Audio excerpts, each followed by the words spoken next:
I'll watch the live thing there. So rare. I love it. To want to cooperate. They wanted to cooperate. They were sitting in the courtroom with the state prosecutor. The judge learns that ICE was outside to get the guy because he had been deported in 2013, came back in our country, commits these crimes, charged with committing these crimes, victims in court.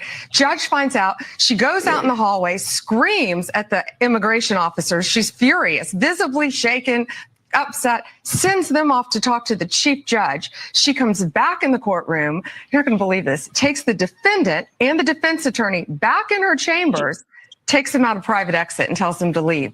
While a state prosecutor and victims of domestic violence are sitting in the courtroom. Wow. You know, Madam Attorney General, great to have you here, and thanks for coming back on America Report. So we remember these words of Tom Homan, the borders are. This was March 17th, and his message on these judges who apparently are trying to get in the way of this administration's efforts. Listen.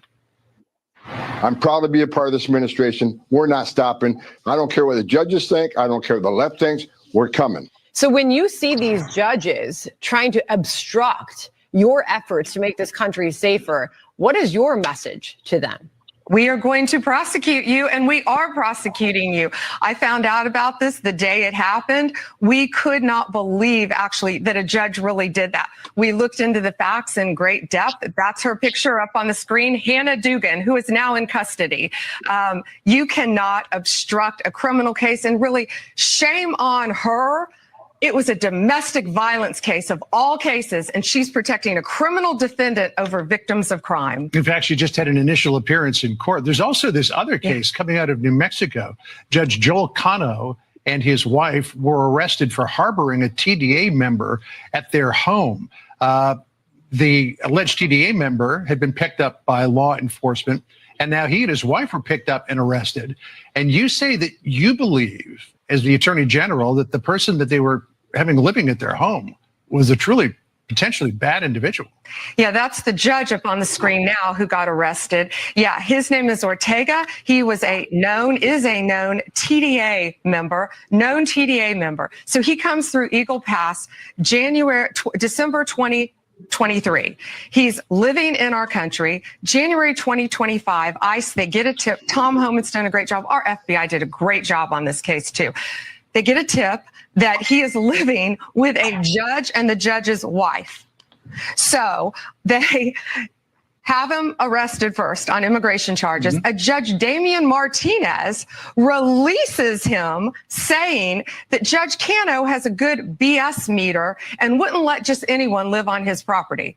Yeah, I mean, when you look at the associations with this violent Venezuelan gang, Tren de Aragua, and this person that they harbored in their home, he was showing signs through clothing, we were told, tattoos. There was evidence through voice messages and text messages of his association to TDA. So what charges will Cano and his wife face, if any? So Judge Cano, soon to be former Judge Cano, got his charges were just unsealed. He's charged with obstruction. He admitted post Miranda. He took one of the TDA members' cell phones himself, took it, beat it with a hammer, destroyed it, and then walked the pieces to a city dumpster to dispose of it to protect him. The wife also is charged with destroying evidence. Sandra, not only that, this TDA member, and he had on a necklace that said kill, something about death. He had tattoos all over him. He also had on his cell phone pictures of two decapitated victims, decapitated, gruesome photos. And he was sending them out, and whoever he was sending them to was sending back saying, hey, you need to be careful. You shouldn't be sending these. You shouldn't be texting these photos out. Not only that, these two, the judge and his wife, gave him assault rifles that belonged to their daughter. That's what they're charged with. In the criminal report affidavit, he goes to a shooting range with these assault rifles, with a suppressor, with other known TDA members, and they're shooting. This is the last person that we want in our country, nor will we ever tolerate a judge or anyone else harboring them. Let me, if I could, Madam Attorney General, come back to the Wisconsin case and Judge Hannah Dugan, because in allegedly letting the perpetrator and the attorney out through a non-public exit and allowed them to get out in front of the building. We had a situation where we've seen that I know Tom Homan was complaining about in Colorado, where there would be no transfer of a defendant from a jail to ICE custody on a detainer request in a way that was orderly and protected public safety. They would dump them off in a parking lot, and then ICE would have to chase them around with the DEA or whatever, or FBI, and pick them up. This ended up in a foot chase in public sight. It says here, a foot chase ensued. The agents, and this was a DEA agent and an FBI agent, pursued Flores Ruiz for the entire length of the courthouse, ultimately apprehended him near the intersection of West State Street and 10th Street. So the judge apparently has created a situation here where you have a public foot chase. And we all know that, well, sometimes they can come off without incident. They can also turn into very dangerous situations. John, that's exactly right. She put the lives of our law enforcement officers at risk. She put the lives of citizens at risk. A street chase, which is absurd that had to happen. But yes, she put a lot of people in danger. That judge did it. So did the other judge, Judge Cano, is charged with they were allegedly giving him assault rifles, AK-47s, AR-15s with a suppressor, a known TDA member, letting him go to a shooting range to refine and perfect his shooting skills. Madam What's happened to our judiciary is beyond me. Yeah, so when the American public hears this and they think these were once upstanding people in their communities and their professions, and they put it all on the line for this. I mean, have you dug into their motive? Like, what inspired them to carry out these acts and harbor criminals? They're deranged is all I can think of. I cannot believe, I think some of these judges think they are beyond and above the law, and they are not. And we're sending a very strong message today. If you are harboring a fugitive, we don't care who you are. If you are helping hide one, if you are giving a TDA member guns, anyone who is illegally in this country, we will come after you and we will prosecute you. We will find you. If I could just finish off with this idea, very significant development that you're arresting judges now. Now, it could be that the judges have engaged in terribly bad behavior and deserve to be arrested. But you know what critics will say? They'll say, "Oh, this is a government that is expanding the powers of the Article 1 of the Constitution. Now they're arresting judges." How do you respond to that? No one is above the law, John. No one is above the law in this country. And if you are destroying evidence, if you are obstructing justice, when you have victims sitting in a courtroom of domestic violence and you're escorting a criminal defendant out a back door, it will not be tolerated, and it is a crime in the United States. Welcome. Paloma, I can see you there, but it looks like you're muted. There you are. How have you been? Been a little while. I've been good. First of all, I'm so sorry that I've had Busy? a few problems sometimes whenever we're supposed to go live. And I mean, I travel a lot. I've been doing a lot. You guys know that I run my dog shelter, my cat shelter. I have basically 3 dog shelters and a cat shelter, plus all the other things that I do. You do politics? Oh my gosh. And so let me tell you something. I went to school for a year for one of my degrees that is not related to politics in any way. And let me tell you, the entire year that I was in school, this is last year when Trump was going through the trials in New York, and I could not pull away from politics. So imagine me, I'm going to school for business, right? Not related really to anything politics or anything. And here I am it's my calling. I can't, I tried distracting my mind. I was taking 21 credits one semester, 20 credits the second semester. So. And tell them what you were taking. Tell them what you were taking. So yeah, but an academic overload is an understatement. And somehow I was glued to everything Trump and his cases in New York and the trial. I even went to the trial. I went downtown to the courthouse, and I was really upset to see that when I was there, he only had one person supporting him. It was this beautiful Chinese lady that, oh my God, she was so cute. You guys got to look her up. She's on Truth Social, and her handle. Listen to this, okay? So I asked her. I said, "How do I find you on Facebook or Instagram, or she's like, Truth Social, you know, because she barely spoke English. And I said, okay, so how do I find you? And she's like, fuck Joe Biden. And I was like, well, no, I understand, fuck Joe Biden, but how do I find you, you know? And she's like, oh, fuck Joe Biden. And I was like, no, lady, I want to friend you on Truth Social, you know, because I didn't have it at the time. So when I download it, I'm going to friend you. And then she shows me, and her handle is fuck Joe Biden. Oh my God. Okay. Now I get it. It was so cute. It was like FJV or whatever, you know? So look her up. She's amazing. She was even featured on the stupid Jimmy Kimmel show, which, let me tell you something before we get into this whole Pam Bondi issue and these judges, because I really want to talk about that. Sorry, people walking in, I lost my train of thought. But let me tell you something. When it comes to freedom of speech, okay, someone like Jimmy Kimmel, and I'm all for freedom of speech. I 100% I'm for freedom of speech, and you know, I get all that, and I understand that the guy is a comedian, but I've been watching him closely for the past now about 3 years. That guy needs to be restrained when it comes to the harassment against Trump and his family. I know that there's a fine line between freedom of speech and violation of it, but less and less people are watching them.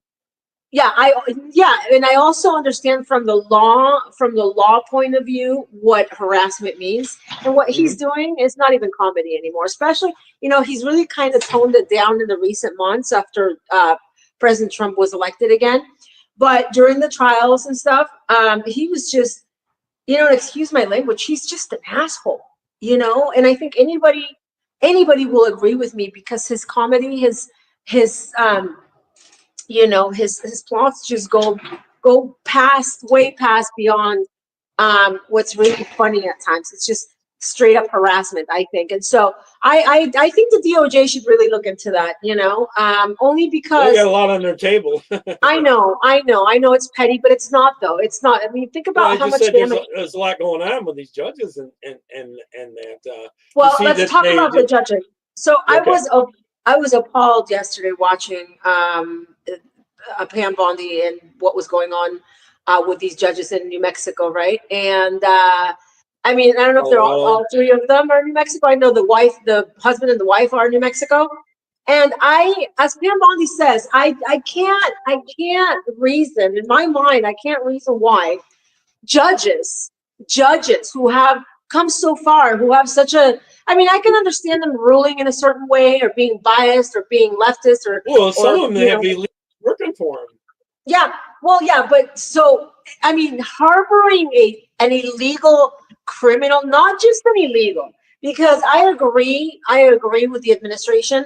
Even running across is a crime. You trespass in property, you're officially a criminal. You've committed a crime, okay? So you trespass a border while you're committing a crime. So anybody that runs across the border is basically committing a crime. And I 100% agree with that. Now, is it easy to just get a visa and come in? It's not. I get it. But if you run across, you've officially committed a crime. Now, for three judges, one of them to let somebody sneak out the back door, aiding and abetting. Help them. Yeah, aiding and abetting a man that has beaten a woman and another guy as well, to the point where they had to go to the hospital, okay? I mean, I watched the clip probably like 5 times yesterday. I couldn't wrap my head around it. I was like, wait, what? Because I was doing homework at the same time. And then I was like, wait, let me rewind that. What? The judge led them out the back door, leading to a chase of this guy, putting people in danger. A guy was killed last night over something similar in Tijuana while he was trying to get across the border, running from the California Highway Patrol. But what I'm saying is, I just can't understand why a judge would take such a risk. I don't know if they were trying to make a statement. I mean, again, siding with a criminal whose witnesses are present to testify against him. And so it's not like it's someone who's been wrongfully accused.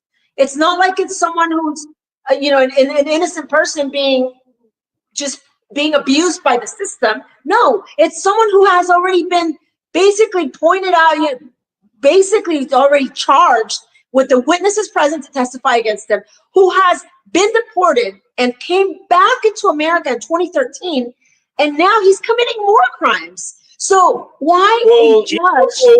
He also had on his phone videos that he recorded of beheadings. Do they do that? Well, I don't know that he recorded that, but it doesn't matter. Yeah, I saw that. The bottom line is that he had gruesome videos of hideous crimes, and that alone goes to show you that, my God, this guy is dangerous, And honestly, I don't even want them released back into Mexico or Guatemala or any of those places. Send them to El Salvador, to the Bukele prisons. Leave them there, And so again, why a judge would even get involved in something? I don't know if there was money behind it. I just can't. I can't. I think they're just so left wing. Right, but even so, what do you know? Okay, so there's always something in it for them. I don't think no matter how left wing you are, to put your job in jeopardy. I'm sure she didn't know she would be arrested, but to put your job in jeopardy like that, to be basically to expose yourself, to risk yourself to national exposure, which is maybe what she wanted, without realizing that she was actually going to get arrested. It just doesn't make any sense to me. Maybe there's a lot of money coming in from leftist NGOs, because let me tell you this. So when I was in Tijuana back in 2018, confronting a lot of the NGOs out there that were basically aiding and abetting illegals as well, but they were on the Mexico side. There were attorneys, entire firms of attorneys that were there. They were there on the ground, boots on the ground, aiding and abetting illegal aliens to either run across or to seek fake asylum, because really that's what it was. Asylum is basically for someone who's in absolute danger. It's not for someone who just wants to come and work or take advantage. But they're supposed to go to the next country beside them to go into, not like several countries away. Correct. Yeah, and we don't want them in Mexico either. And the Mexicans, we don't want those either. So I don't know what the hell we're going to do with them. Yeah, you had a thing where you stopped a bunch of buses from stopping them in your country in Tijuana. Quite a while back there. Yeah, and I'm telling you, those criminals, once a criminal, always a criminal. For those of you who have been, who watched my feud for a few years with Oscar Ramirez, also known as Oscar O. Blue, it's been recently published by a woman in California by the name of Jerry Lee, that after everything that happened between our feud, turns out that he embezzled $300,000 from this Jerry Lee woman in the state of California. So this is a man who had been deported from America back in 2012, for being a drug trafficker. Mm-hmm. And then suddenly he pretended he was on our side, right? He's been pretending with many other patriots that he's on our side. I saw right through him. That's why the feud started. I said, you're not going to BS me. And when he realized he wasn't going to BS me, we started fighting, because I said, wow, you're just a liar, right? Anyway, Jerry Lee was one of his biggest supporters for years against me. And turns out that he embezzled $300,000 from her 2 years ago. And now she's posting about it. Are you in contact with her now? Have I talked to her? No. Yeah. Oh, I'm surprised. No, she's posting about she's posting about it on X. And I don't know what the hell crying about it on X is going to do, to be honest with you. And I'm sorry to get off topic, but what I'm saying is that once a criminal, always a criminal. Connected. It's 100% connected. Look, I can spot them from a mile away. It took me a couple months to spot this criminal, but once I did, he went crazy and he started attacking me, because what he wanted to do is he wanted to undermine my credibility. But the bottom line is that now the receipts speak for themselves, because here I am 6 years later, after they did God knows how much to me to try to keep me away from America with different frivolous lawsuits and whatever else, which didn't work, because I don't. They wanted to keep you away from Trump too. they wanted to keep me away from politics in general. So their strategy was to keep me away from America, which didn't work because, hi guys, I'm here. So anyway, you won't give away your location. What? We won't give away your location exactly where you are now. So I don't really care. okay. I'm not afraid of them. Okay. So yeah, but so anyway, so it turns out that now this woman, Jerry Lee from California, I believe Bakersfield, is posting about the fact that she's posting receipts. So she's not just posting about it; she's posting receipts of the money that was embezzled from her. Now, again, it's not that I'm really getting off topic here. It's the fact that criminals like that will always be criminals. They will find a way to keep on make committing something their off from it, crimes. right? Yeah. So Got someone there? yeah, he's like, what? So anyway, that is the truth about their MO, about their psychology. That's who they are. And I do believe that once somebody has committed a crime, especially such a violent crime, as far as like sending someone to the hospital and beating a woman and or whatever else he has done, they should immediately be deported. Again, not that we really want them anywhere, not that we want them in our countries, but they definitely do not belong in America, especially if they're illegals. I do believe that I mean, I was calling for massive deportations back since 2016, which we really didn't see that much of. Now, if we would have closed the American border, they wouldn't have been coming into Mexico either. A lot of those illegals. Yeah. And now we see this massive fear campaign for by the Trump administration, which I 100% agree with, because Trump is the marketing king, and so are the people that he has by his side, that he's had by his side over the years. They are marketing geniuses, and this fear campaign that they are that they're launching, basically for people to self-report and all that. I think they're using the wrong some of the wrong maybe the music should be a little different. That's why they need someone like me, because you need to dig in psychologically into the minds of these people. The message comes across, but I gotta tell you, illegals all over America are terrified. They live in fear. Not to say that maybe the good ones, but let me tell you something. They said they caught 100 of them in Colorado. Now this was basically like a sex club or something where they were. Oh God! Ew! They were selling the girls in the sex club, and this is Venezuela. Ew! What? They arrested 100 of them. Anyway, but yeah, I can tell you that the fear tactics are working. That is for sure. Well, the fear tactics are definitely working. Huh? They stopped coming so much. Well, not only did they stop coming, but like the other day I was at this little restaurant, right? And there's two guys sitting next to me, and I just said, "Oh, I'm sure they're illegals. They looked like they were just coming from work, and they seem like nice guys." So I sat there and I talked to them, and I said, I mean, they see me, I'm Mexican. They don't know who I am, so they just talk to me. I'm like, "Hi, where do you guys work?" And they were like, "Oh, we work at some farm, whatever, with cleaning the vehicles for the cows or whatever, right?" And I said, "Oh, okay." And I just wanted to know more, and I said, "So are you guys scared, now that Trump is in office?" And they were like, yeah. And I was like, "Oh, okay." Do you think they were illegals or not? No, they were. They told me they were illegals. It was at a little taco shop place, and they're like, "Yeah, we barely come out to eat because we don't want to go anywhere." They were just waiting for their food so they could take it back home. And so then I said, "So what are you guys gonna do? How long have you been here?" And they said, "Well, one of them had been here for 4 years and the other one for 6 years." I said, you know, I don't mean to scare you and whatever, but I think you guys should leave because you have money. I'm sure you've saved money because they do. They save money. They don't really spend any money other than food and basic rent. So because they live 10 in the house, you know, a lot of times.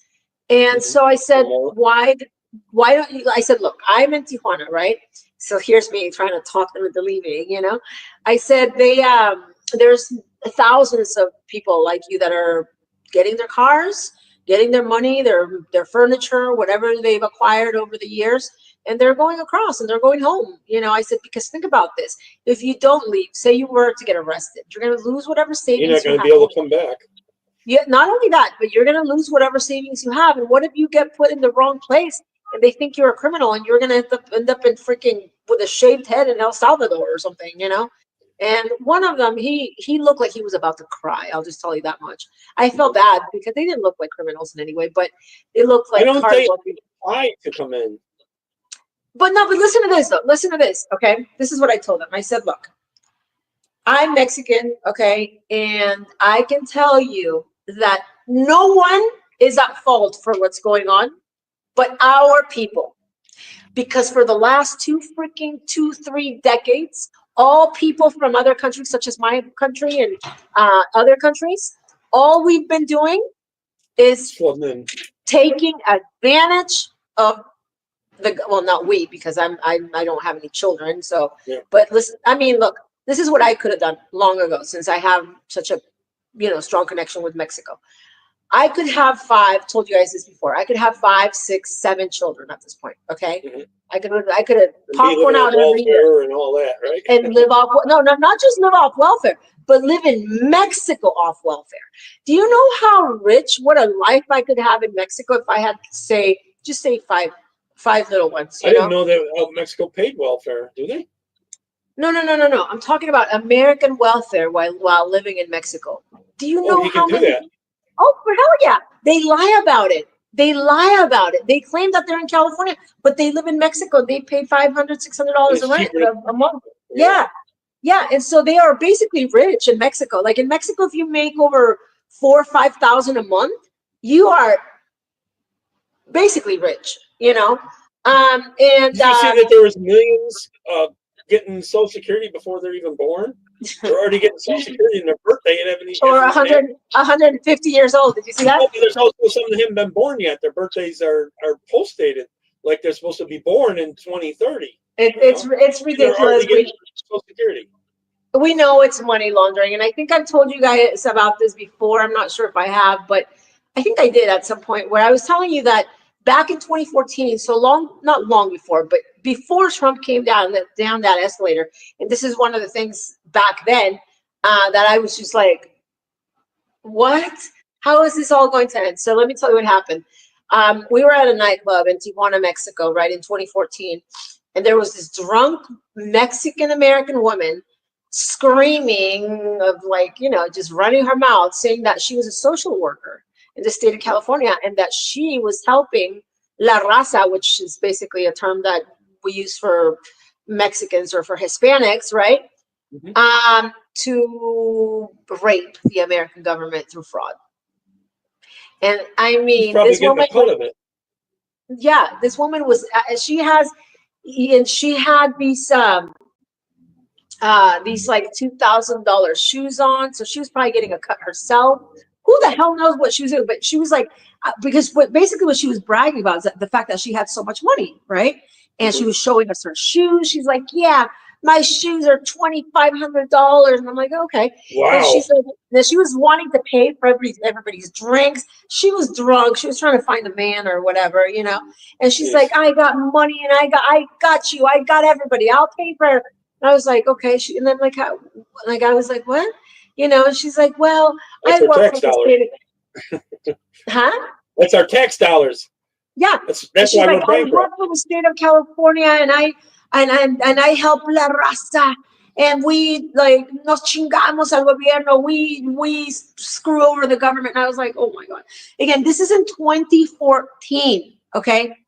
So here's me watching all this, and then also watching it from the California side, walking into stores in LA that didn't even speak English anymore, where nobody wanted to speak English anymore, where it was just turning into this big trash bin, this like, oh Well, my it God, didn't the look like it streets used just to. look.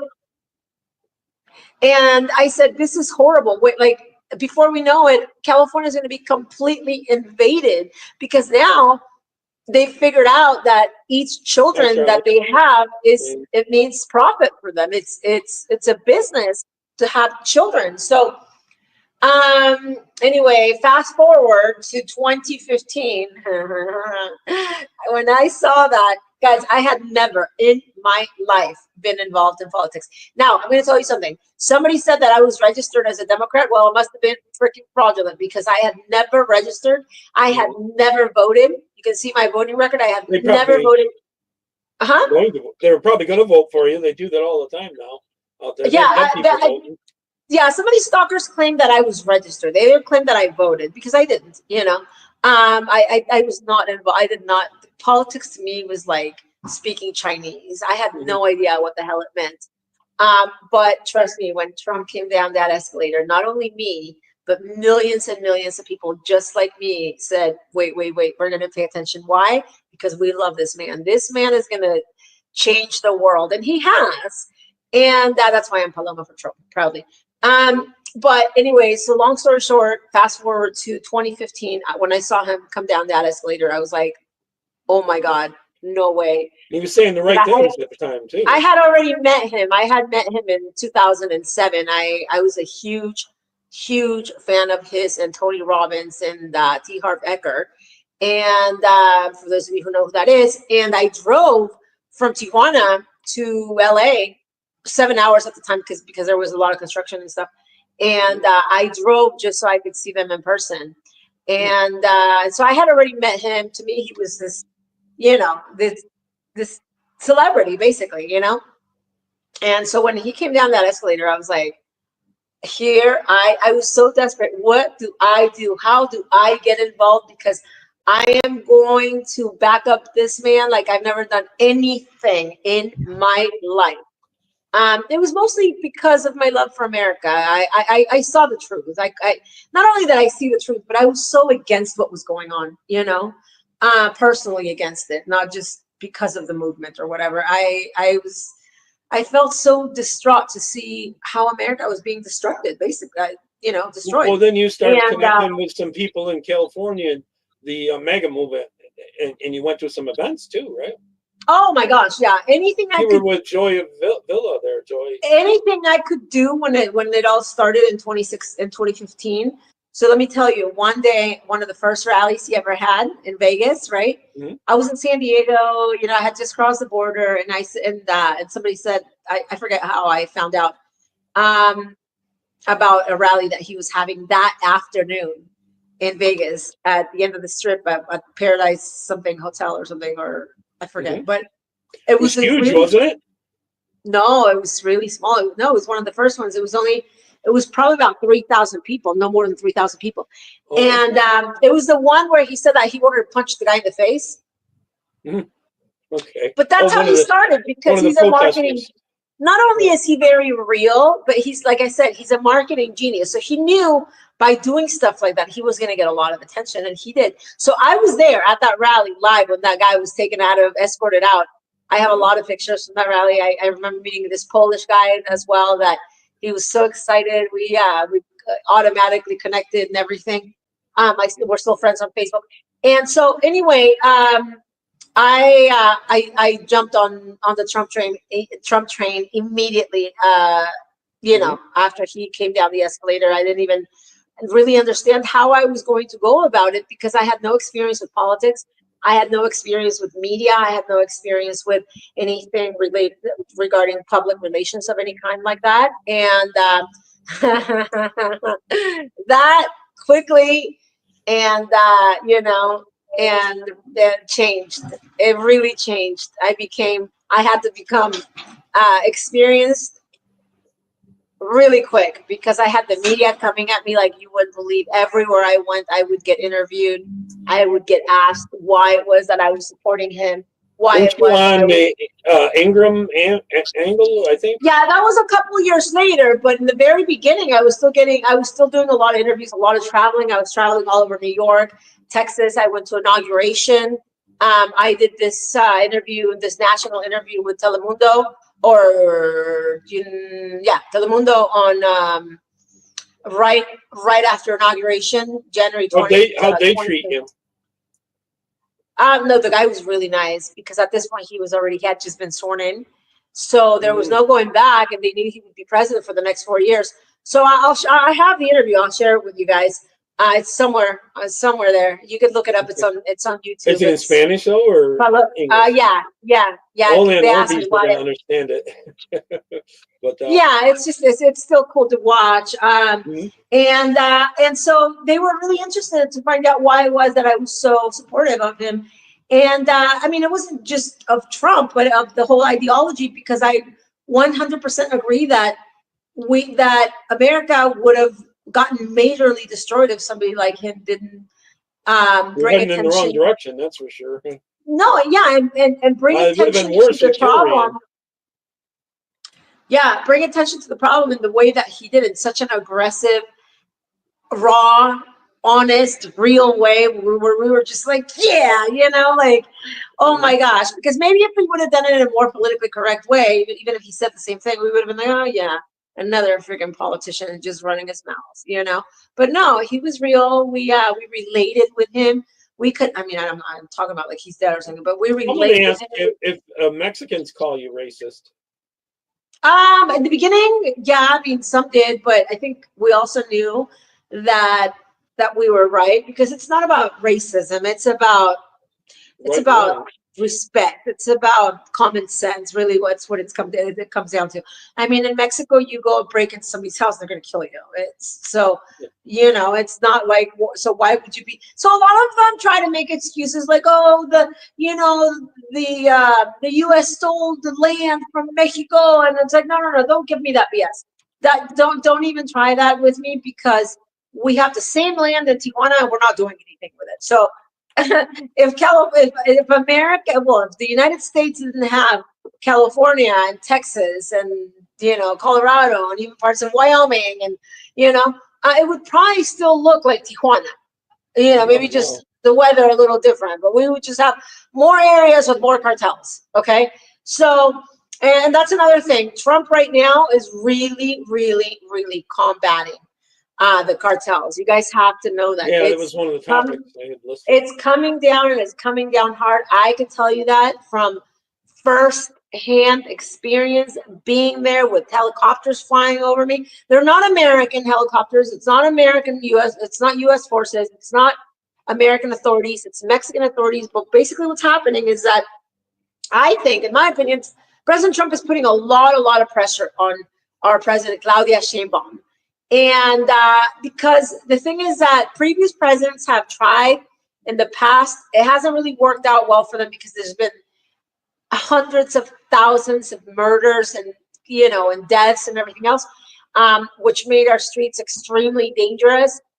But right now, I think she's trying a different strategy. She's really fortifying the departments as far as the National Guard and even local police departments. I know that the border being closed, is it hurting them financially, the cartels? What do you mean the border being closed? As far as being closed into America, aren't they losing a lot of revenue they would normally be getting? Yeah, but the border's not closed. What do you mean? Well, closed for illegals coming across. No. Illegals and cartel don't really have that much to do with each other. And that's one huge misconception. Illegals and cartels are two different industries. One industry is the illegals and the people running across the border, and another industry is the drug industry. They're two different, And I know that they cut down on the drugs too.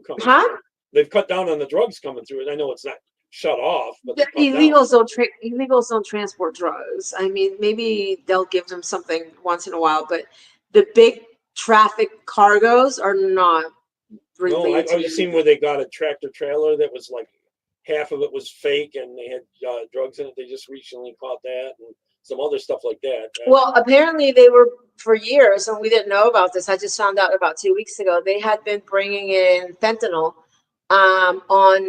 in bottles of some soda water. Wow. Yeah, it'd be hard to catch. That's for sure. No doubt about that.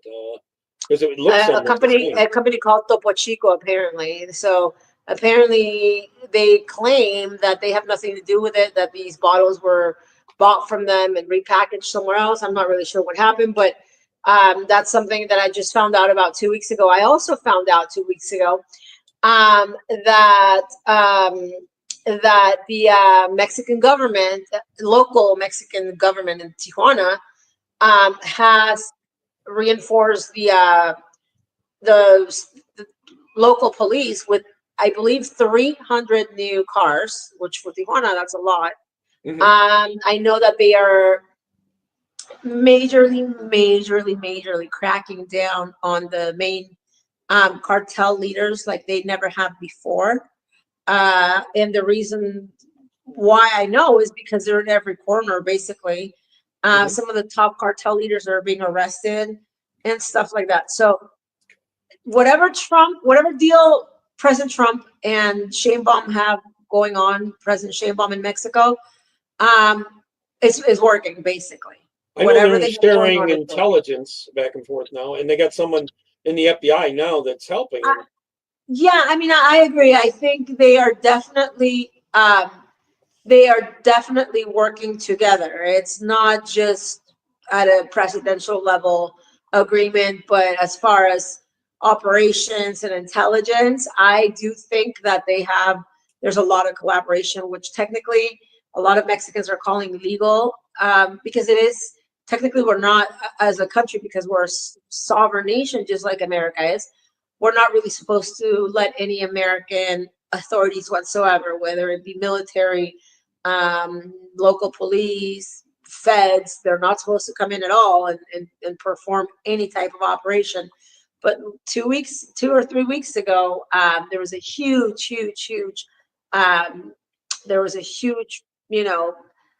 escándalo, this huge, thing that broke out about U.S. feds being present, U.S. Marshals being present during the arrest of one of the guys that killed a local Tijuana agent, a local Tijuana police officer, while they were trying to arrest him, and he shot her. And then there was pictures and footage going around of feds, U.S. Marshals, being present during the operation. But the thing is that I think, and then because what they were trying to do, they were trying to deport him because he committed some gruesome killings or something in California. Or something. One of my friends is a DHS agent. He told me all about it, so I'll tell you more. I don't want to give you the guys the wrong information, but he actually posted about it on my page. So I don't necessarily think it's anything that needs to be confidential or anything. He's a retired right now DHS agent, and he told me all about it because he's obviously in very close contact with the agency. Now, does the cartel have much to do with the child trafficking?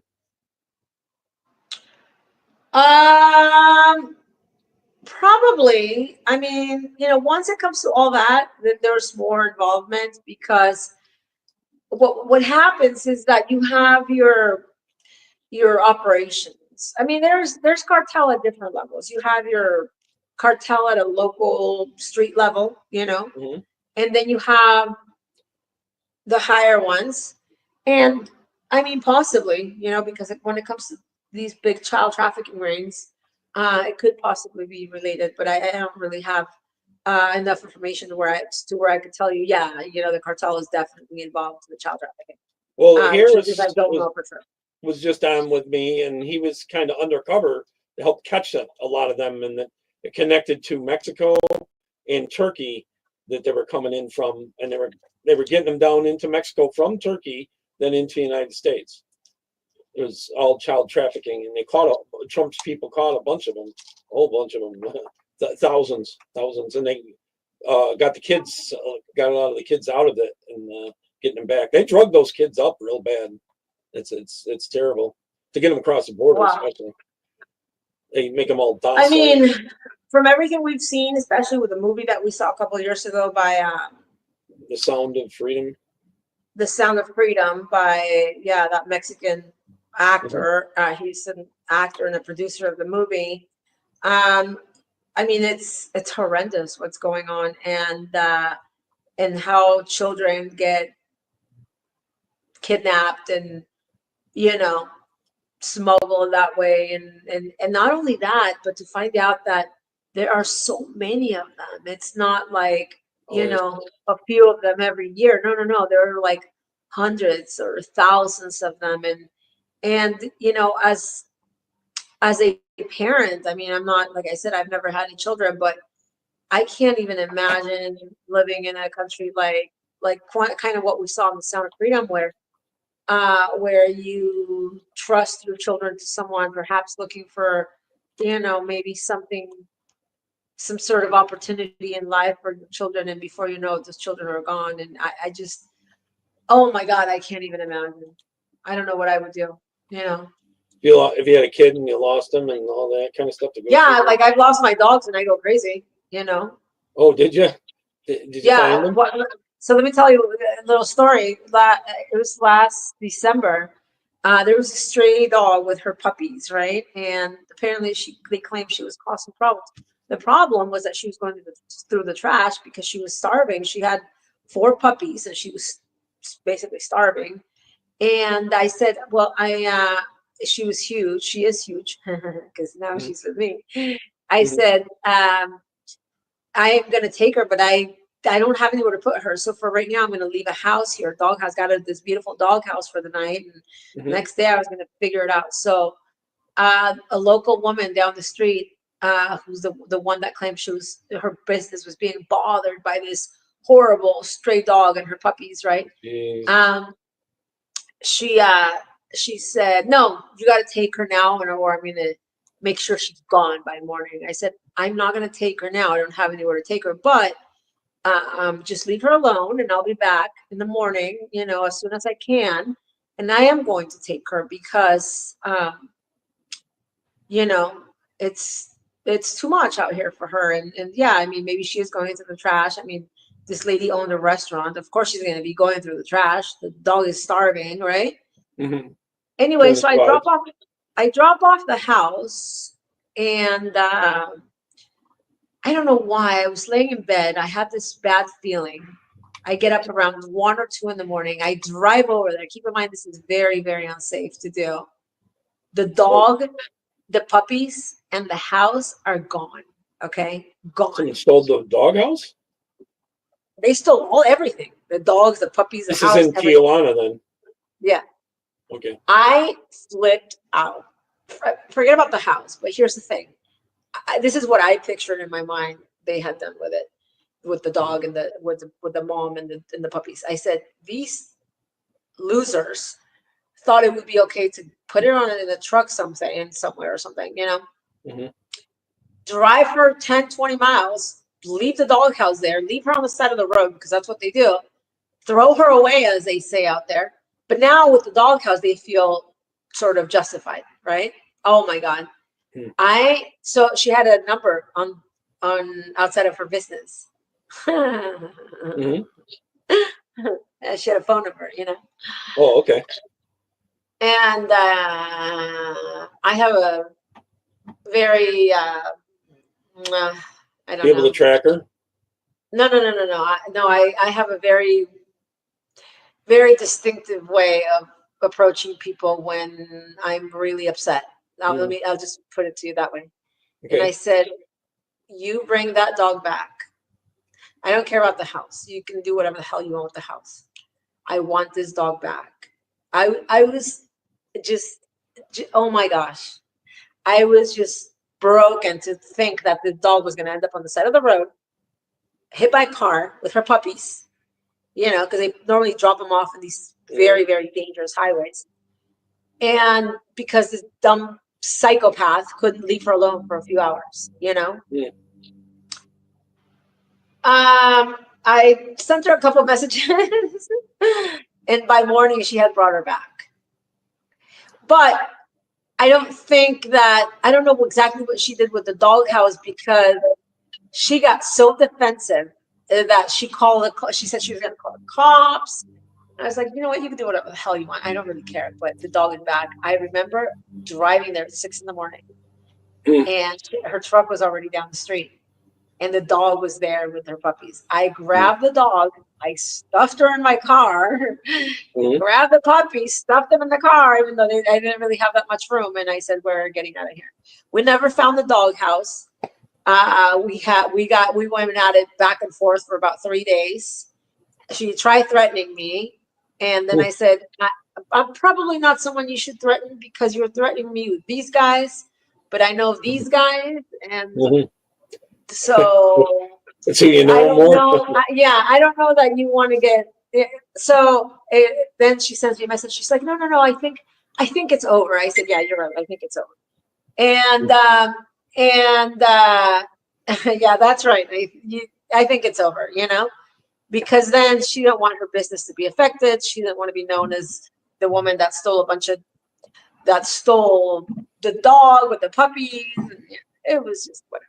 So, but anyway, I remember really stressing about those 4 dogs, including the mom, 5 dogs, 4 or 5.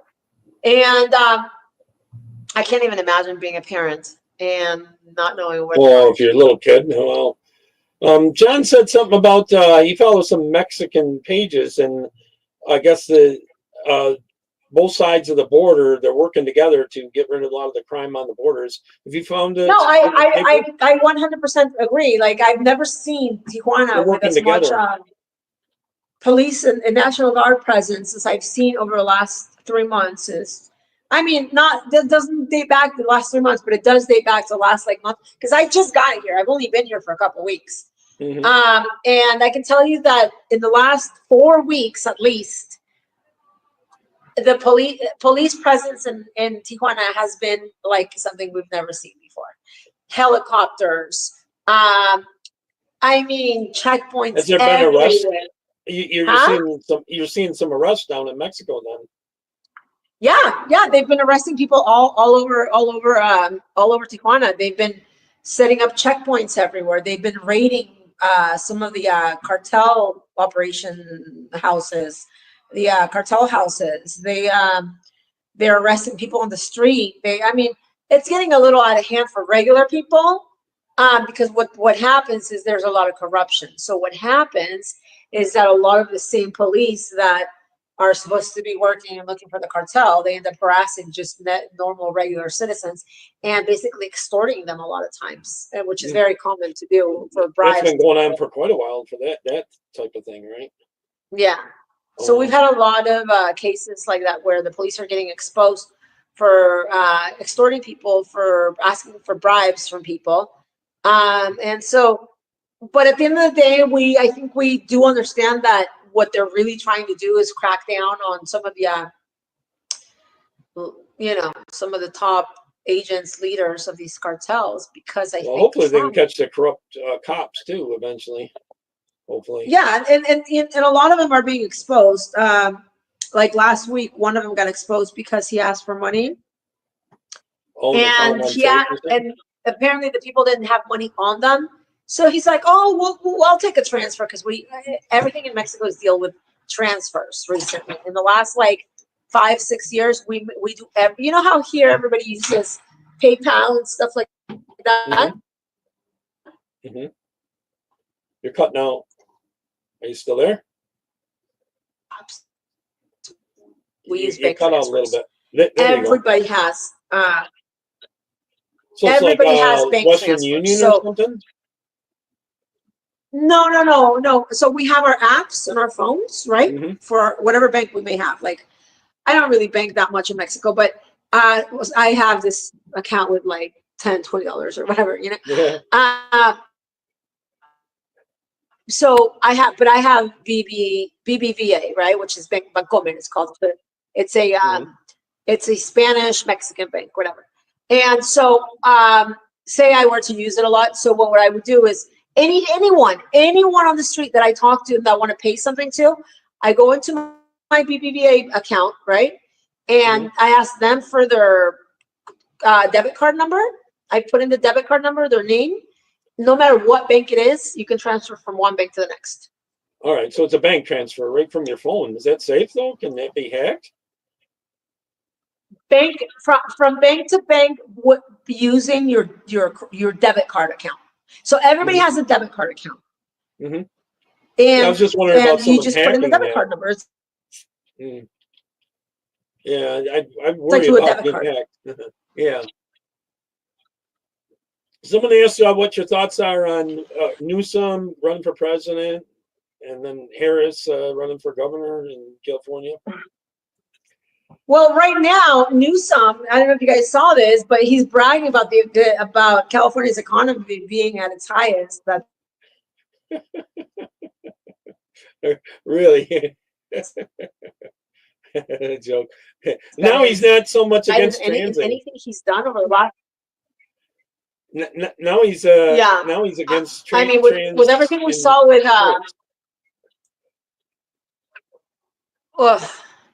I mean, that again, that goes back to basic common sense. You can't have men competing in women's sport. It's not safe having them in the locker rooms or bathrooms basic, either. Basic science. A man is always going to be much, much stronger than a woman, Faster. And faster and bigger and everything else. So, yeah. And faster and right. And taller and yeah. So yeah, I mean, I don't really think I know they've made a big deal out of it, but I think anybody with a half a brain cell would agree that it's unfair. And not only is it unfair, forget about it's just wrong. I mean, why fair, do you have politics, take the age politics out of limits? it. I mean, say you're 20, can you identify as a 10-year-old and play in a 10-year-old league, So no. I mean, again, you can put you can put other people in danger if you're going to be hitting a woman, and you're a man just because you identify as a woman. That's why I was hoping to hook you up with Lindy Lee there, but it's turning out People, that I guess, are free to do whatever they want. You're cutting out a lot. Are you in a bad spot again? Can you hear me? You're frozen.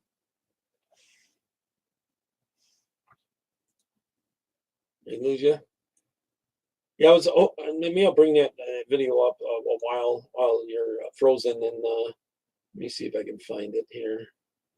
Beautiful. Where is that one? Oh, I don't. Oh, here. No. Oh, there it is. I'll play this one. I gotta turn the sound up. I'm frozen. Come on. Sound's not working. Oh, you back? I'm back. Oh, okay. On a different screen. If you could actually hold on. The other one. I got to get to the other panel here. Okay. Maybe click out of the other one. All right. Let me remove that one. That way it's not. There you go. Interfering. Yeah. Yeah, Lindy Lee's biggest reason why she left the Democrats, and she was a huge money raiser. She raised like $1.5 billion for the Democrats out of 2.5. She raised $1.5 billion. Anyways, it was over the transing of kids, pushing all the hormones on the girls and stuff like that. Oh my gosh. Yeah, that's the biggest reason why she left that. And I was going to play that if you weren't coming back, but we'll let it go for now. And so she's strongly. Wait, can you click me out of the last piece? Oh, okay. Let's see. Are you able to? Yeah. Let me kick guest. Is that better? Is that better now? Yeah, I think so. You were echoing for a while? Yeah, I could hear myself. So that was kind of weird. You were hearing yourself. And you were echoing too. Yeah. Oh, okay. That kind of stuff. Yeah. So anyway. Well, now that she's switched sides, she's getting death threats and all that kind of stuff. So she had to. You can't directly contact. Of course she is. That's how it is, you know? Yeah, and they're threatening her family. Yeah, I know. That's what happens, you know, with the peaceful, with the tolerant left. That's what they do. Look at what they've done to Elon Musk, you know? Did they ever give you death threats that were kind of credible? Did they ever threaten to kill you? Look at what they've done to Elon. I was saying, look at what they've done to Elon Musk. And the Tesla and all that kind of stuff. You know, a lot of them, they've gone and interviewed some of these people, and they're getting paid to go there. They're paid actors or paid protesters. A lot of them are getting You know, of course. They're normally when they get that violent and everything else, they're fun. Yeah. The only problem for them right now is that the DOJ is on them. So it's not like before where nobody was really, I mean, they were acting up. Like during the Trump administration, if he would have had the first term, if he would have had a much stronger DOJ, all the stuff that happened with George Floyd wouldn't have happened, you know? Do you think that's in your future, working for Trump? Absolutely. I gotta see it. What area do you think you'll be in? You don't know yet? Working on it?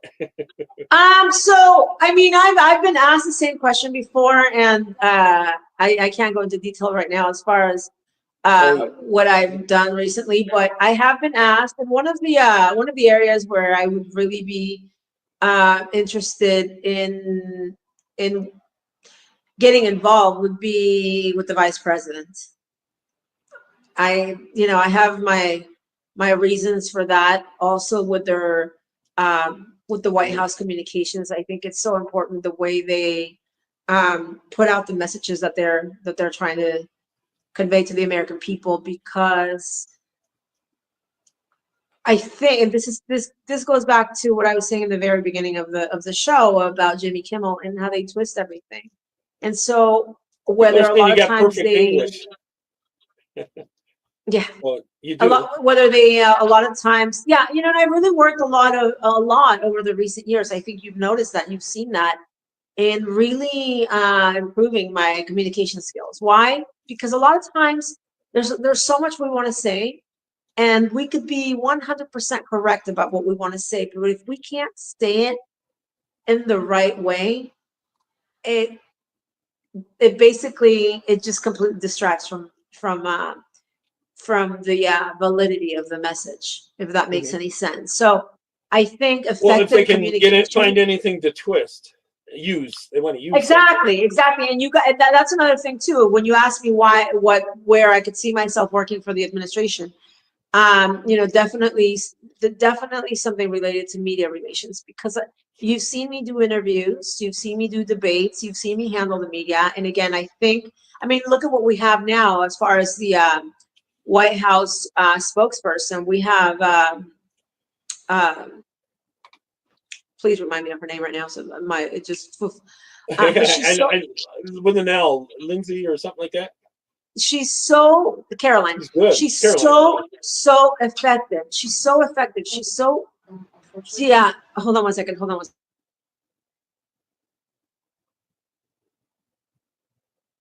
a call? Not over on that page, so I can't see you. What's that, Jerry? You had a call or something? Oh no. They asked me if I want to leave, but so anyway, so I was saying that because of her effective communication, because I told you we were up, because of her effective communication, I think it really helps President Trump. You know what I mean? Yeah. It really helps the campaign. It really helps him, and it really helps the campaign, and it really helps the message come across the way that it should. Because of that, it's been really hard for the media to twist anything that she says. It's almost impossible to twist anything that woman says because of the way she says it. Sharp on her feet. She's quick on her feet. You know? Yeah. She's very fast thinking, but it's not just her fast thinking. I mean, President Trump is also as fast thinking, but a lot of times his communication comes off the wrong way, and not because he's not a genius, because we know that he is, but because a lot of times I feel like he's got so much on his mind. So being able to kind of juggle all your thoughts with your communication and what you're putting out there, what's coming out of your mouth, I think it's so important. And I think that's what she does so well. And I mean, even Kayleigh McEnany, she was amazing herself. But But as far as Caroline Levitt, she's amazing, and so I could definitely see myself working with the communications department of the Trump administration. You also asked me if what other areas. I mean, I was given a choice recently. Somebody asked me if there were 5 different areas. So I'm not going to mention them, but when I was given the description as far as the office of the vice president and being directly involved with his office, that would be very interesting to me. It would be definitely a dream come true. So they're very Christian in his office. I know that. yeah. So that's a plus. Not from what we've had before. And a lot of them were Satanists. So you're kind of going the other direction. It kind of seems like they're trying to end Christianity to some people. So somebody asked your thoughts on AOC. She looks like she's trying to run for president. She's doing these fake. They did a green screen type thing where she gave a speech and this and that. And there was no one there. Yeah. It was all put together with AI type stuff. So no, I mean, I know that they've done a really great job of marketing her, and the thing about AOC is that, as a lot of people say, oh well, she's dumb. She may be extremely articulate and whatever else, but she's dumb at the end of the day. She's dumb, right? Yeah. But no, I mean, Harris was not too good at managing anything that wasn't scripted. It had to be scripted. Right. But no, I think all of us kind of know what AOC is about, even the left. I mean, if you notice, she didn't really have that much support during a lot of the events that she did, and even in her own district. I mean, the reason why people are voting for her is because they're definitely not going to completely go red. I don't think Tina had a real chance, only because of the type of district that it is. But Tina did get a good percentage of the vote, if you remember that. Mm-hmm. She won the primary, and she did get a good percentage of the vote. But as far as AOC running for president, I just I don't think she's ready for that. I don't think the country would be ready for that. It would be political suicide for the Democrat Party. Did you know Kamala Harris came in third in her election for her seat as Attorney General, but over the next 4 weeks somehow they found enough votes to put her in first. Oh, some empty boxes under the table. Yeah, something happened where they each time they would find more votes, and they just kept the election open out in California for 4 weeks until she had enough votes to win it. I think Willie, what's that? Willie, whatever she used to sleep with, helped with that. Yeah. Okay, knee pads out there. I don't know. I don't think that will work on a national scale yet. So voter ID, is that racist? No. You guys should see how difficult it is to vote in a place like Mexico. If you only knew the things we have to go through to get a voter's registration card. Oh my God. You have to get fingerprinted. You have to get fingerprint's a great idea. Some of the most, it's almost like getting a passport. It's the same thing basically as getting a passport. It's not even a little tougher. And that's just to have a voter registration card. Huh? You don't have Dominion machines down there. No, we don't. No, we don't have machines. Believe it or not, it's all done by hand and ballots. And we would never have anything such as a mail-in ballot. It's all done in person. Oh, did you also count the votes that night? They count votes all night. They're counting votes. So yeah. So they're not within 24 hours who won, at least, not like weeks or something, right?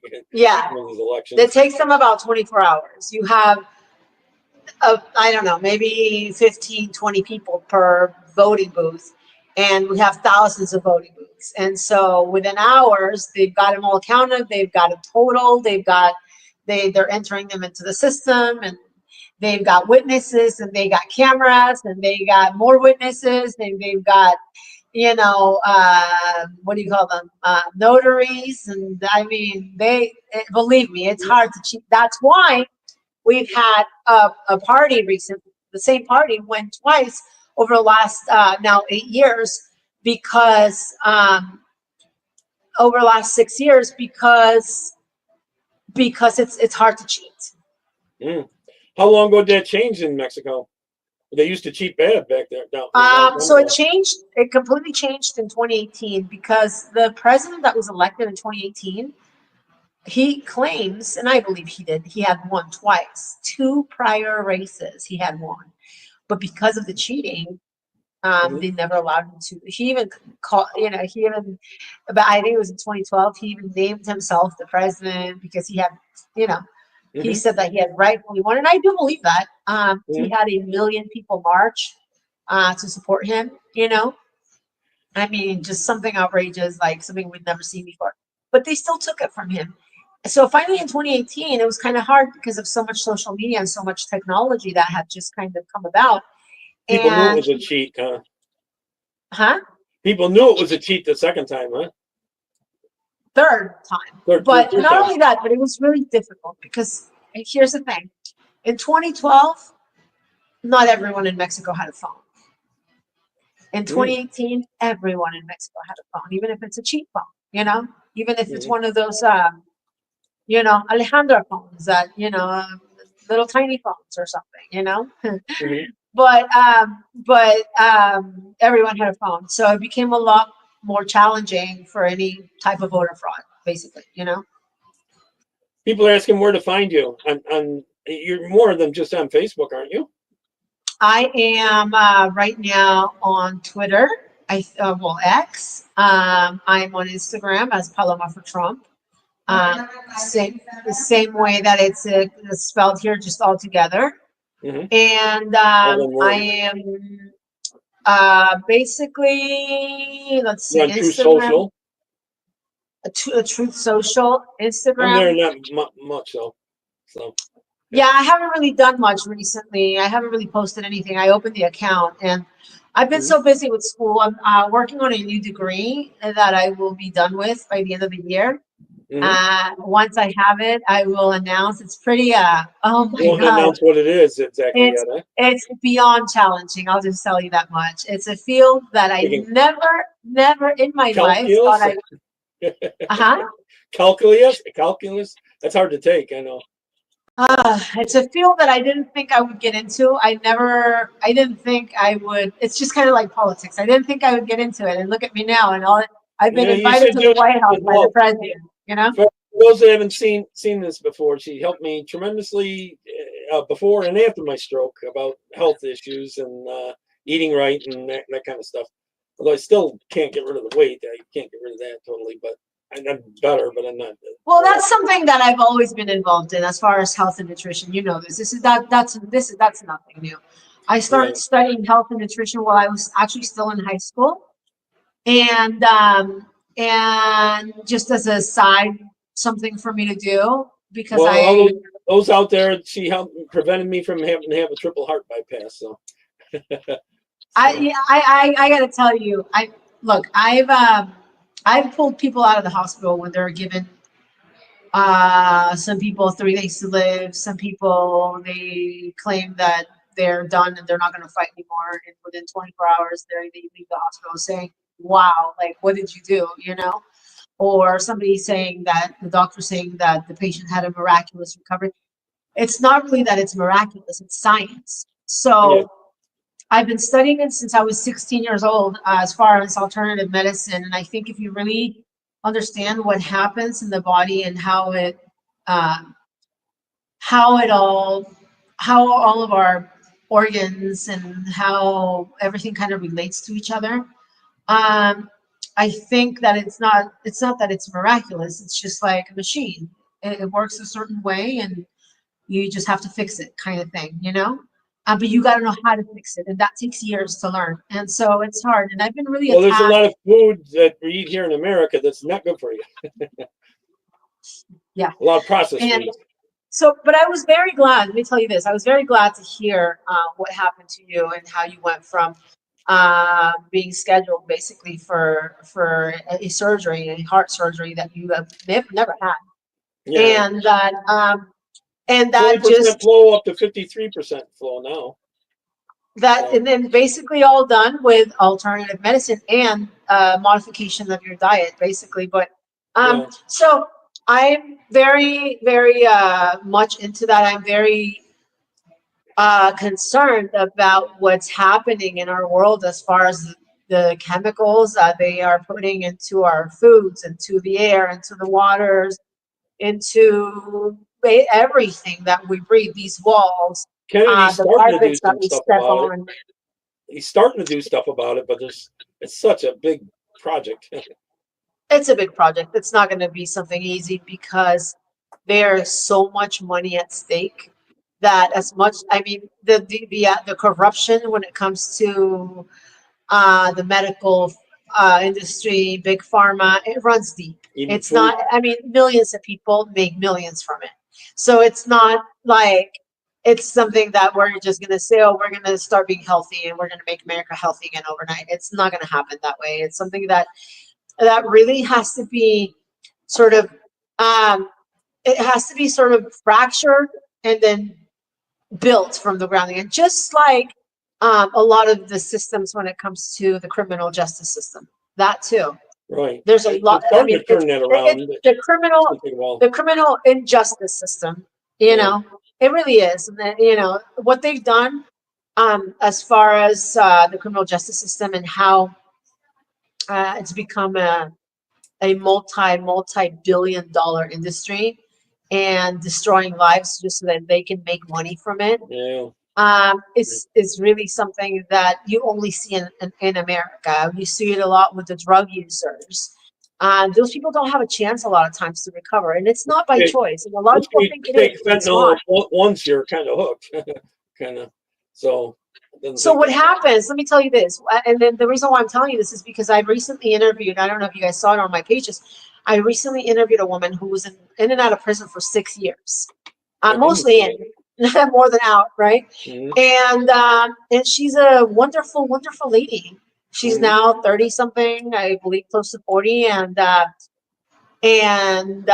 she's really, I don't even want to say turned her life around because it almost makes it look like someone who is maybe an outcast, an exception, and she's absolutely the opposite from that. I think she's more of what a lot of them are. But the system itself, through chemistry and through manipulating their brains and their basic anatomy, it breaks them. It keeps them in a system, and it keeps them in this never-ending cycle of addiction that they cannot get out of, even if they try. And so, even if they try to get out of it, they can't because it comes to a point where their brains are feeding dopamine so much that they can't get out of it, you know? Yeah, I hear you. I agree with that. So what do you think of him spraying the skies in England there, Bill Gates and trying to block the sun and stuff? How are you going to grow plants and fruit and stuff like that? Oh, it's terrible. They got the government paying Bill Gates to spray the clouds up there and it's got aluminum in it and all that kind of stuff that harms your immune system and all that. Oh, it's terrifying. It really is because the problem with these people is that some of them have so much power, and and Bill Gates claims to be all for the environment and against the farming, the animal abuse industry, as I call it, that I'm very much against the animal abuse industry. Some of you call it a hamburger. I call it the animal abuse industry. It's the animal abuse industry is horrifying. And so he claims to be against it, but, it's going to kill animals too. Well, I don't know. It's going to kill animals. I think he's trying to do the opposite. So if you spray the sky with aluminum, it's going to hurt all their immune systems too. It gets in the water. Yeah, I mean, I got to learn more about what exactly he's doing, like the science behind it. But from the little that I know about Bill Gates is that he's been trying to push for the lab-grown meat, which a lot of people find, I guess, appalling. But I don't know what's more appalling, lab grown meat or the animal abuse industry. So I don't know. I don't think I want either one. I don't eat meat, so You know, I'm fine with not having. You probably eat fish. Yeah, Yeah, fish is yeah, very and good for you. You gotta get normally protein don't. somewhere, and it's gotta be a good type. You know, not I the normally shrimp. don't have a problem with eating fish. And then earlier, if you go check out my animal rescue page, which by the way continues to grow, it's Animal Rescue by Paloma. Okay. It's got now close to 121,000 followers. I posted a video of a fish, and I'm like, oh no, don't do this to me. I don't want to see it. Normally, I think of fish just kind of suffocating, and then you eat them, right? There's But a when lot of animals that eat other meats, so in the wild. I totally get it, but they don't rape each other. They don't torture each other for No. weeks, months, years. Yeah. And they don't do it for profit, and they don't Yeah. do it through, they don't do it consciously. That's just their nature. Yeah. It's different, and. So I mean, just Google animal abuse in the meat industry, and you will go down a rabbit hole that you may never come out of. I've been trying to come out of it. I'd rather not. Actually, so It's I don't want to. I don't want to do it myself. pretty appalling. I guess if I had to survive, I would, hunt or something. But Here's the thing. We don't need as much of it. If everyone cut down even one day a week, or even, because not only is it the fact that we don't need as much of it, it's killing people. There's nothing more damaging for your body than pigs. Okay, those animals with the intelligence of a 5-year-old child, there's nothing more damaging to your body than eating them. So it's not, again, and everybody's free to do whatever they want. And I'm not trying to sound like AOC here and cows farting or any of that. Just again, I like to keep it very real. I'm just being real with you guys. Meat causes severe inflammation. Inflammation causes cancer, causes heart disease, causes brain disease, causes high blood pressure.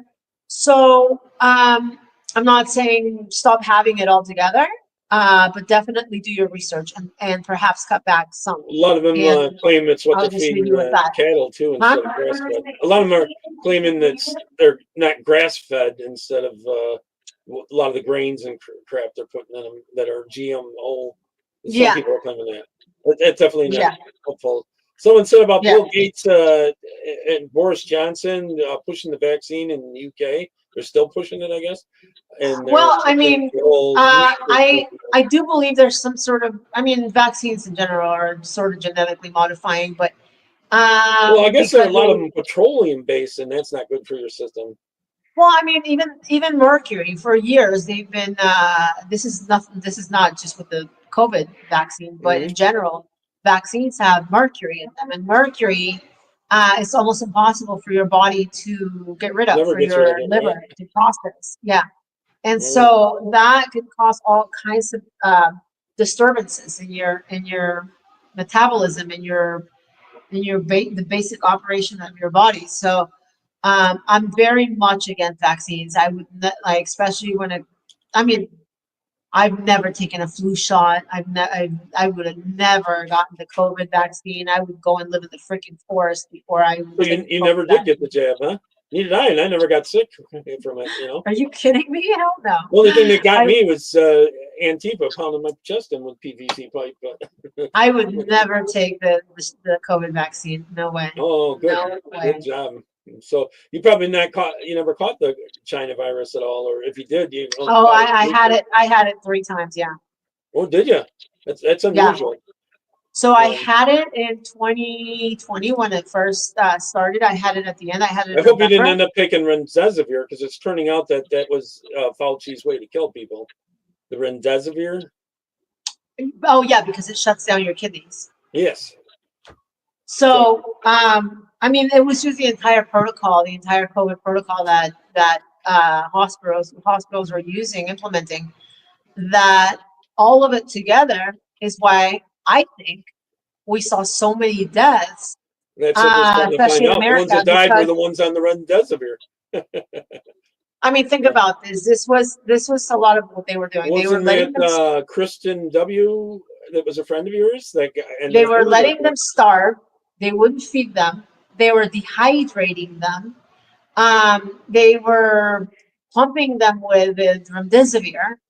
And then those not ventilators, but ventilator, I guess. Ventilators. Called, right? Your body stops forgetting to breathe. From what I was told, and this is something that you and I both know. This is someone you and I both know. Kristen W. And I'm not going to tell you. I'm not going to publicly say her name because she trusted me with this information. But let me tell you what she told me. Okay, you know her very well. Okay. You actually used to feature her as well. Okay. So she got COVID. She's an asthma patient. Always has been since she was a kid. Oh, I know who you're talking about. Okay. Yeah. So she's very used to these machines. It wasn't her first time being on one of them.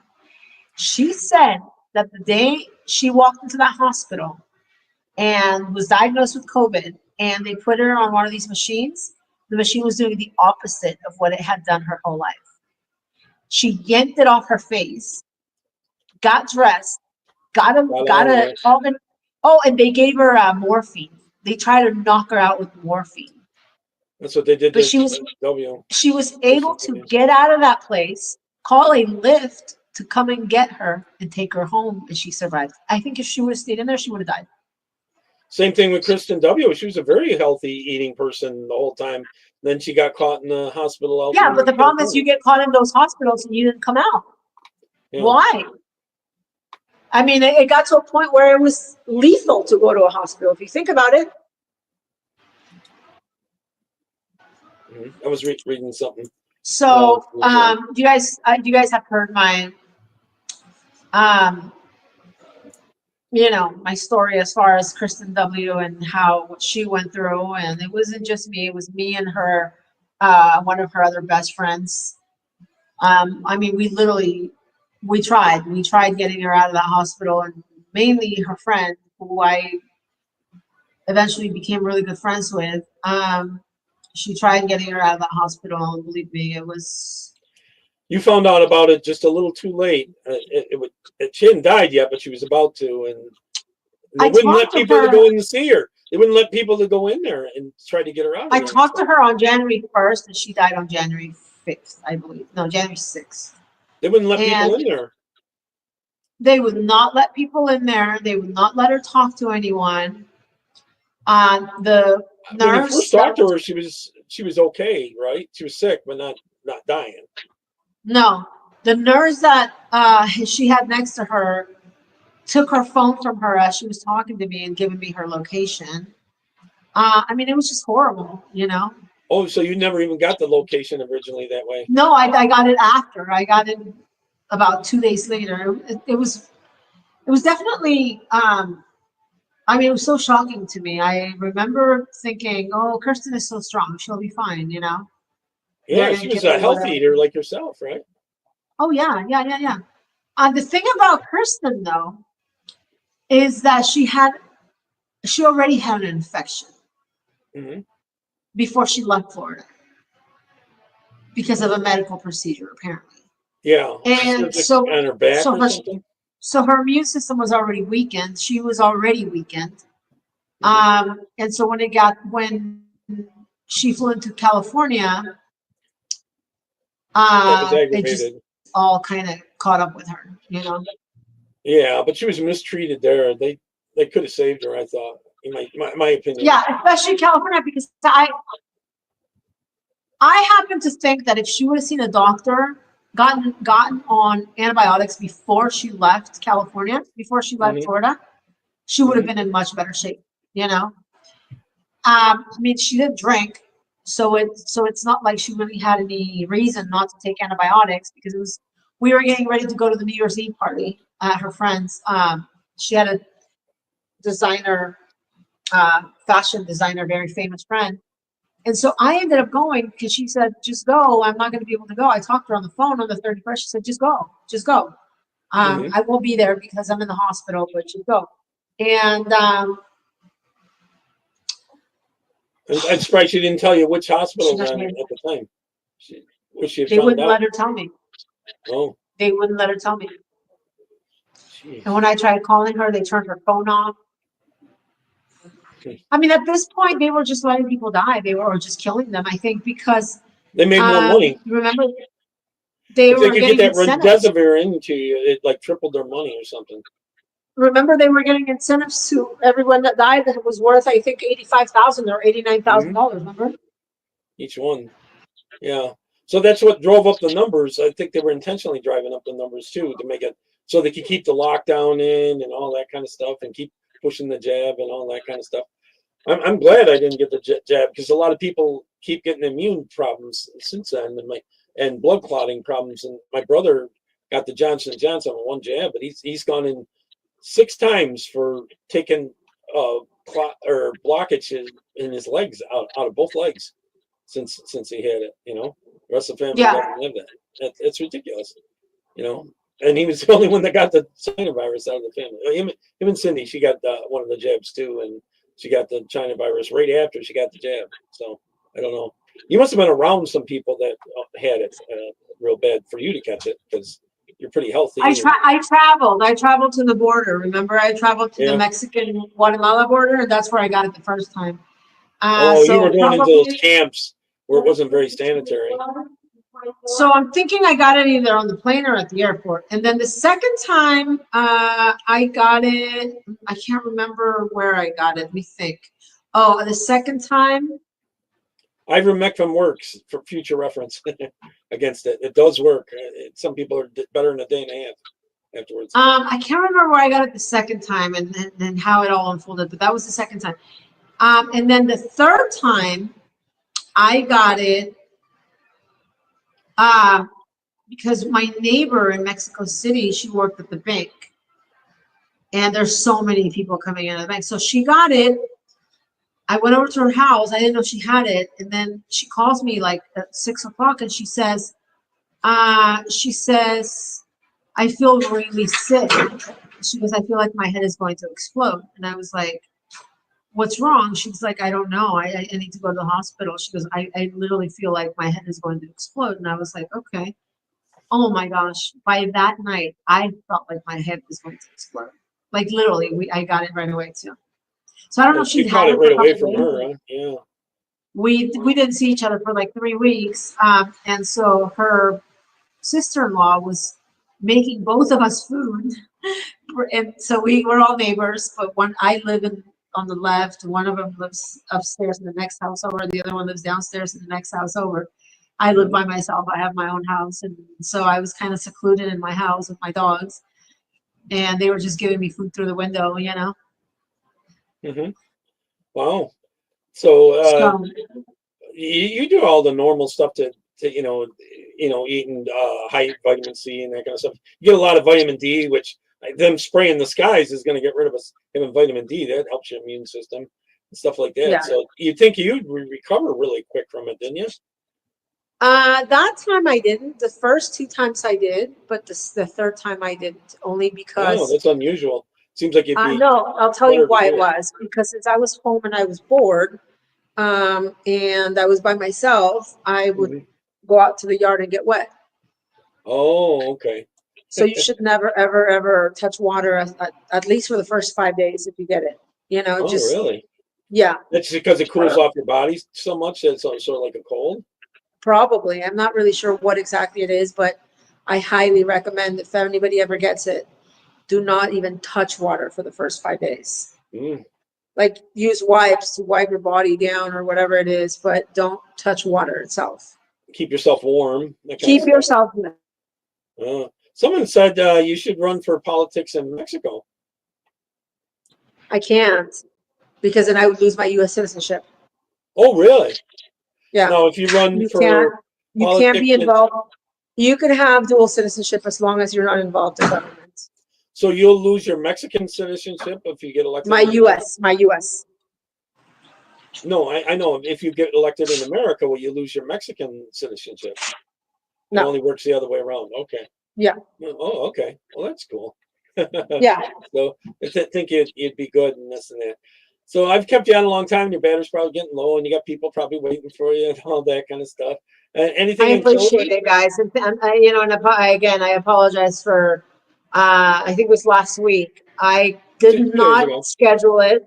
I have a Yeah. million things going on. I literally, a lot of times, so I've been with friends a lot in the recent 2 weeks, and believe me, we get so caught up with their